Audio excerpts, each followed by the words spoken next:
Hello, I'm the Angry Spork. I'm not overly familiar with the Street Fighter franchise. I played a little of the earlier games, watched a little of the US animated series, seen a couple of the anime movies, so while I won't claim to be an expert, I know enough that crossing them over with the premier military-themed 80s cartoon sounds really out of left field. But hey, that's IDW for you. I'm taking issue with Street Fighter G.I. Joe, where martial arts superpowers meet armed forces from the local toy aisle. Let's see if this comic makes us want to turn the page, or turn our heads.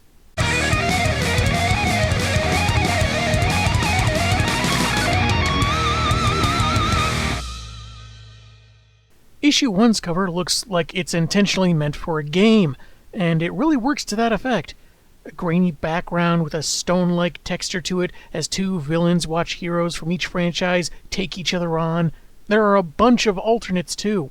One is a mock-up of toy packaging of M. Bison and Snake Eyes action figures with the articulation of the Joe line, another of Gung-Ho and Guile in a match right out of the original Street Fighter games, one with more traditional art of Ryu giving Destro a tiger uppercut, then finally Snake Eyes and Vega attacking each other. If he could speak, Snake Eyes would probably tell him to get a haircut and put on a shirt, the filthy hippie. There's also a really nice tribute in these propaganda posters of Bison in the background. It resembles the late Raul Julia, the actor who played the villain in the 90s live-action movie shortly before his passing. Really nice touch.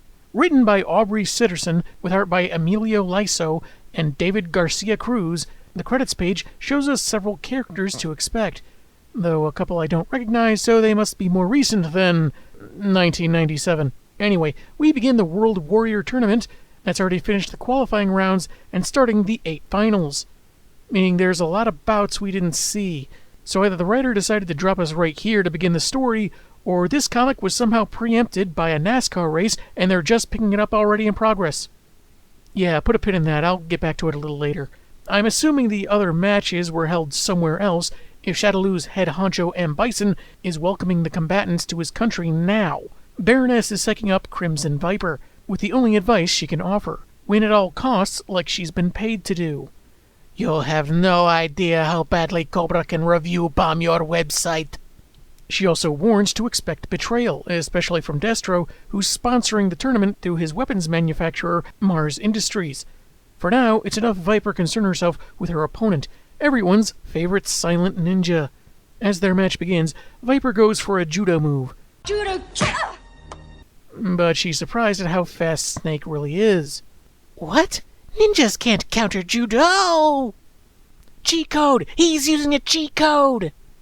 Not sure why she wouldn't think a ninja would be able to counter that, but hey, I'm no martial arts expert.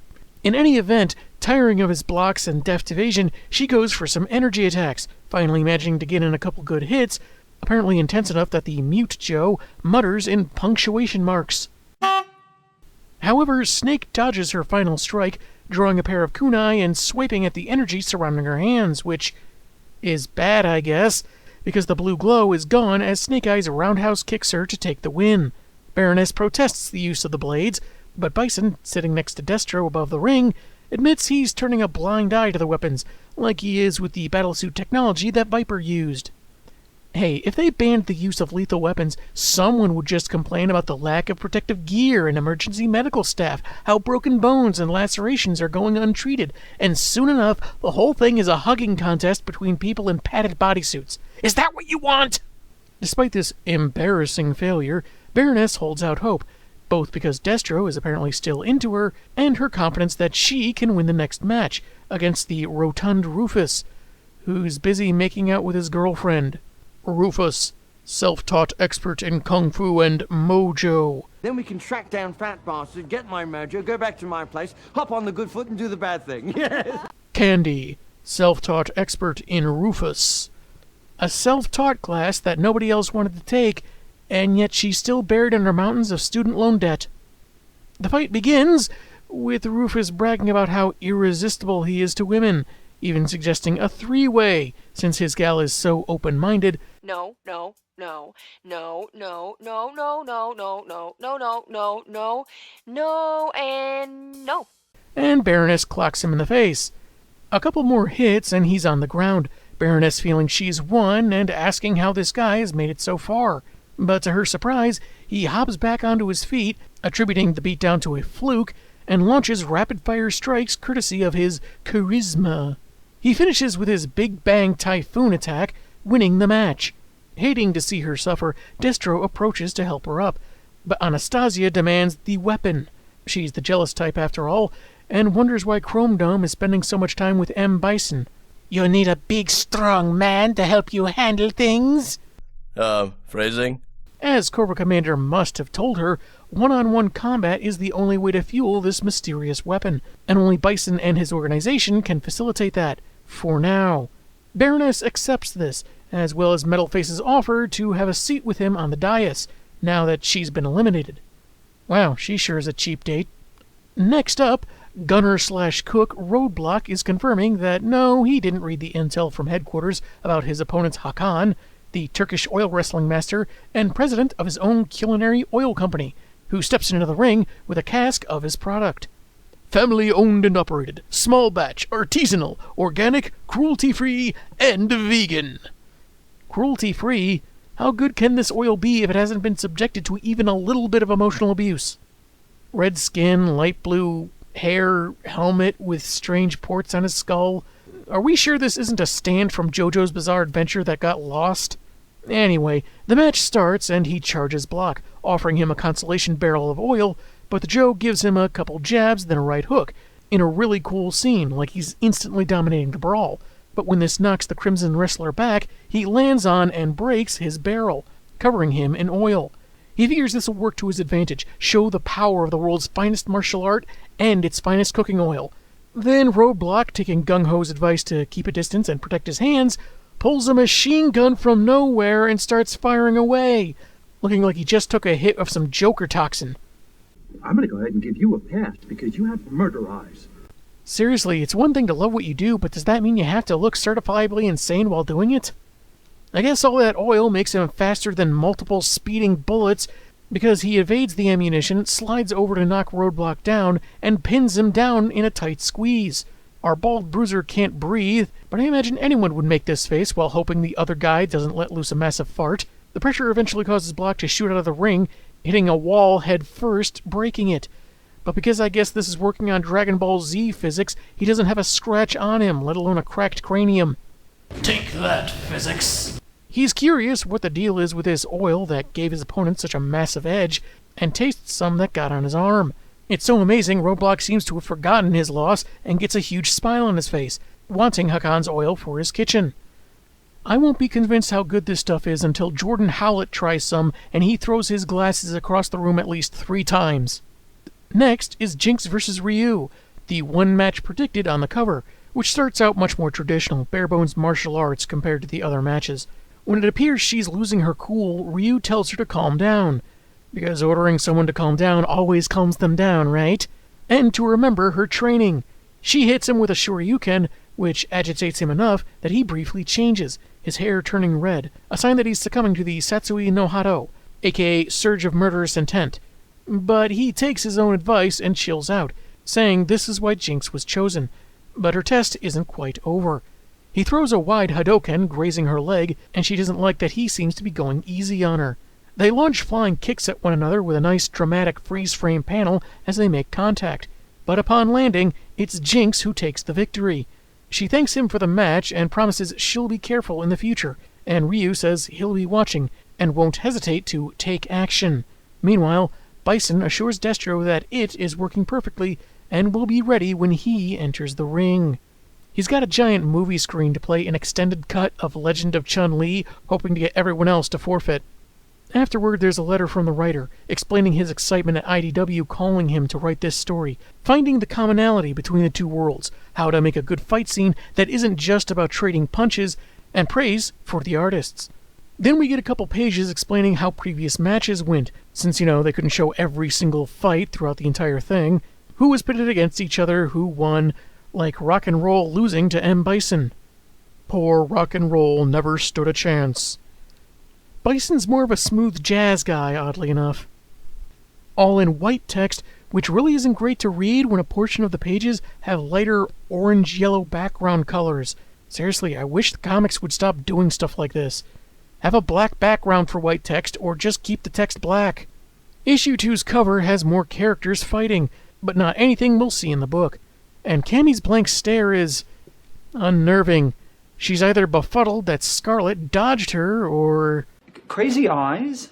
Speaking of, she's scheduled to face Bison later in the tournament, intent on defeating him, ending whatever plan he has, all before the finals are over.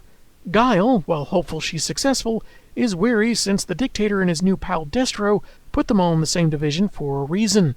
Gung-Ho calls the fellow soldier to the ring, and their match begins, the bare-knuckle boxer deriding Guile for being Air Force, asking if all they ever taught him was to run. In a clever exchange that reasonably masks how he's really talking to someone else, Gung-Ho's dialogue coincides with someone over comms reminding Brushhead that the mission details are need-to-know, and suggests he go easy on the Joe who has not been briefed.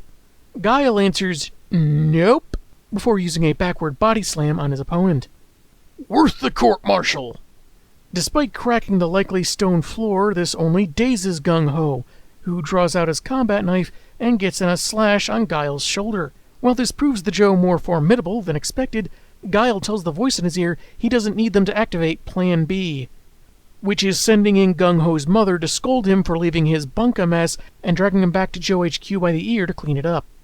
Instead, Guile performs one of his signature moves, the flash kick, winning him the fight.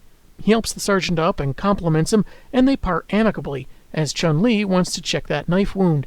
He insists it's just a scratch, which could just be tough talk, but then despite the effect of the strike last page, there's no blood, so maybe it really is just nothing. Her match is next, but she's not worried because she's up against a familiar face, Don Hibiki, a notoriously underskilled, self-taught fighter, though he warns looks can be deceiving.